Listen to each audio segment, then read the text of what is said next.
Duel on Mount Taiyuan, Chapter 7. Ouyang cut through another man and sidestepped Mao Zizhen's sword thrust.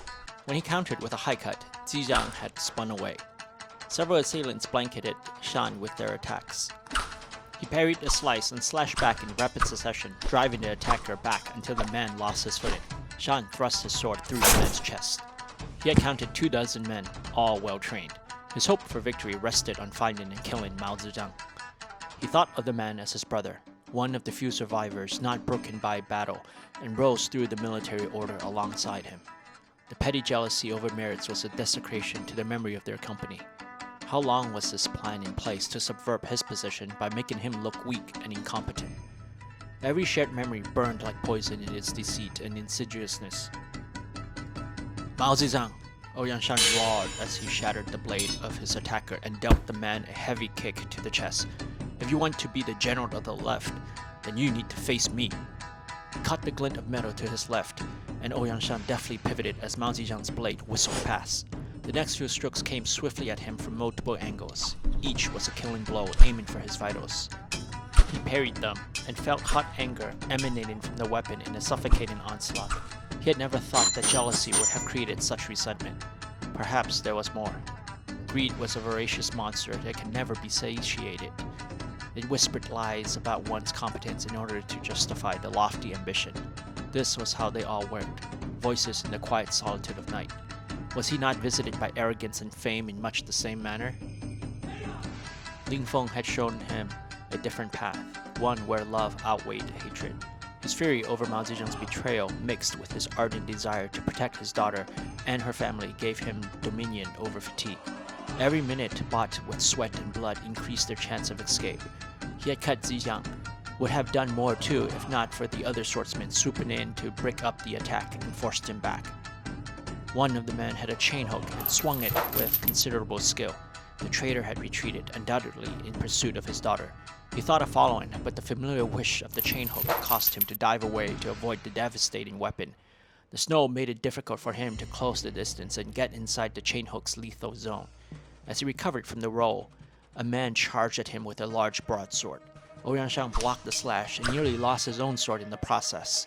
A kick from behind sent him rolling forward.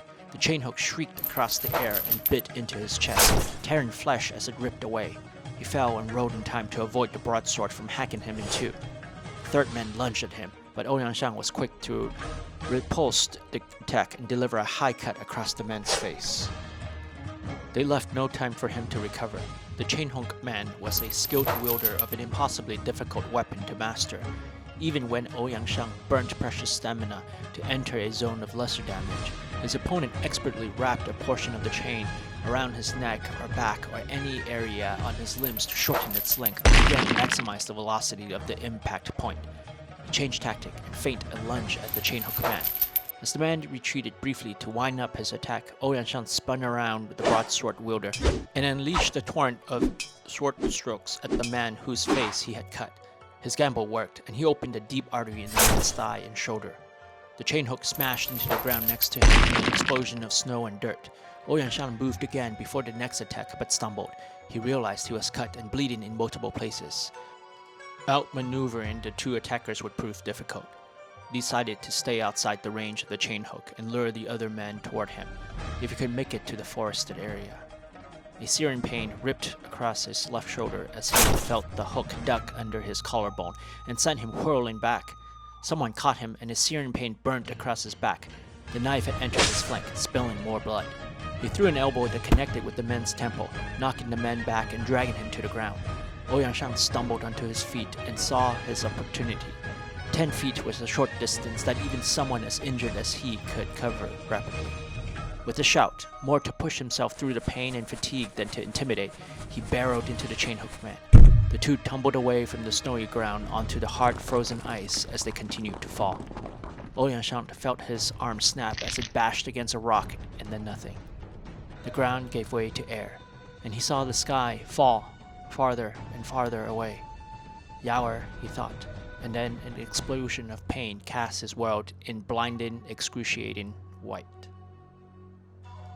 Feng cut through sword and man, and immediately a spear thrust greeted him that pushed him into another man's attack. He dodged under and took the man's leg with a quick slice. A pivot, a thrust, a roll, a dive, an upward slash, and more attackers fell or fell back. Yaoyao had reached the lone path down when sound of battle faded. She swung her sword around and kept it in middle guard when she heard rapid footsteps. "Bless the heavens," she cried out when she saw Feng emerge. "You have to go," he said after a brief embrace. "Take this path and I'll hold them here.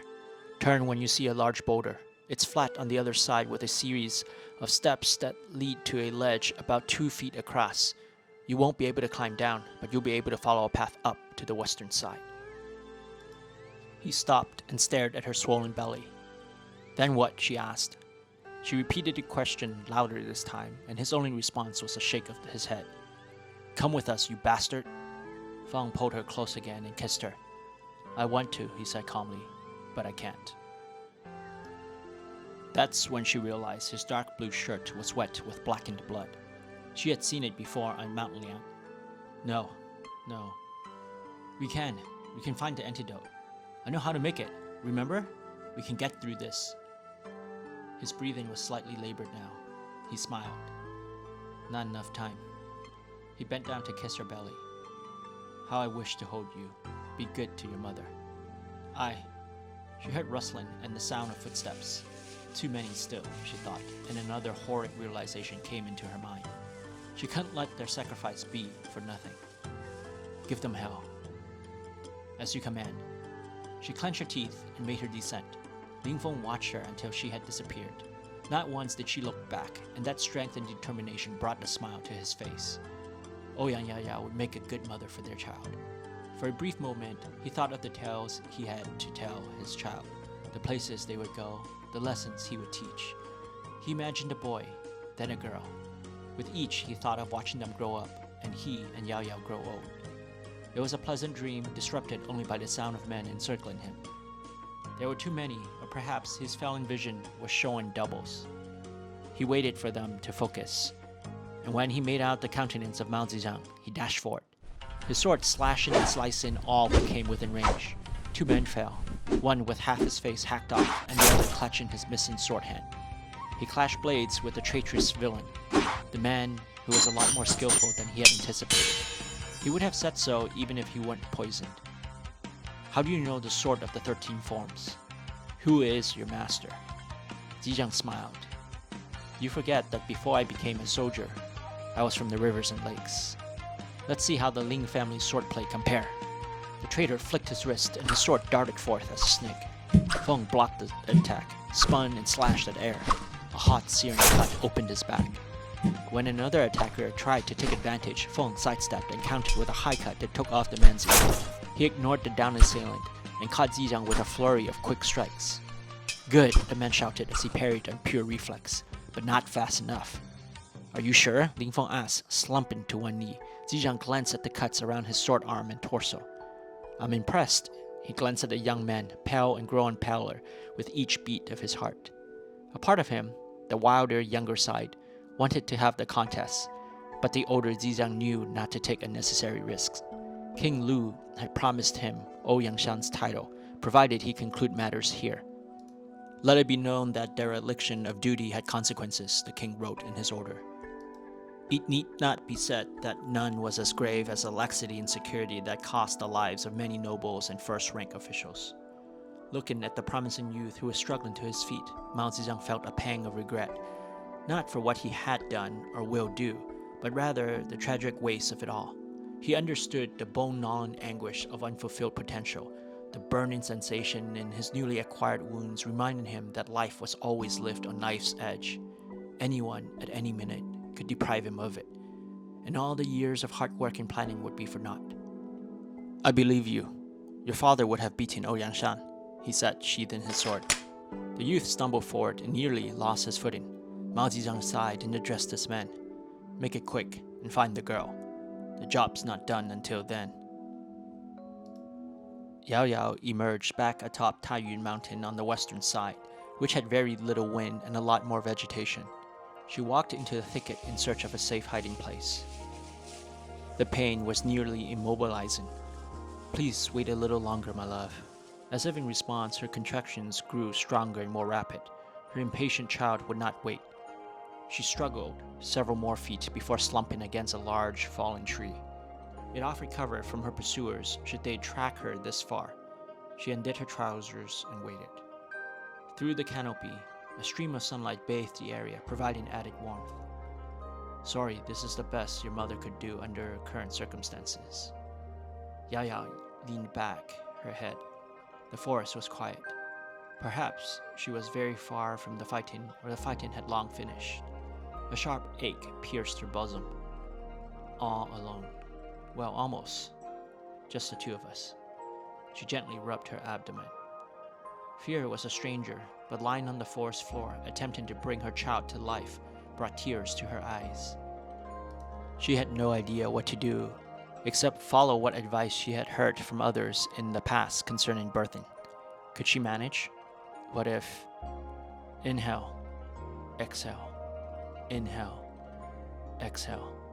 Her discipline refused to let her thoughts run wild. She had to be strong for her child. There was no room for doubt. She would deal with what might come and not worry about them. Yaoyao gritted her teeth. The contractions. They were unbearable now. Live, she said to herself and her unborn child.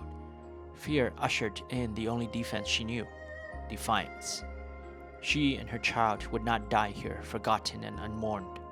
Yaoyao glanced past the dark, shadowy canopy into the bright sky and muttered a prayer and a curse. Then she picked up a small branch and bit down. When the next wave of contractions came, she bore down as a soldier steeling herself to meet the cavalry's charge and let out a guttural grunt. Between one heartbeat and the next, Ouyang Yaoyao welcomed new life. Hey, you've made it to the end. If you like it so far, please subscribe and like. This lets me know I'm on the right path. And if you can't wait for the next installment of Duel on Mt Taiyuan, then head on over to Amazon and read the story in its entirety for free if you have Kindle Unlimited. Also, if you want to support me, please consider going to my Ko-fi and being a member. Have a great day.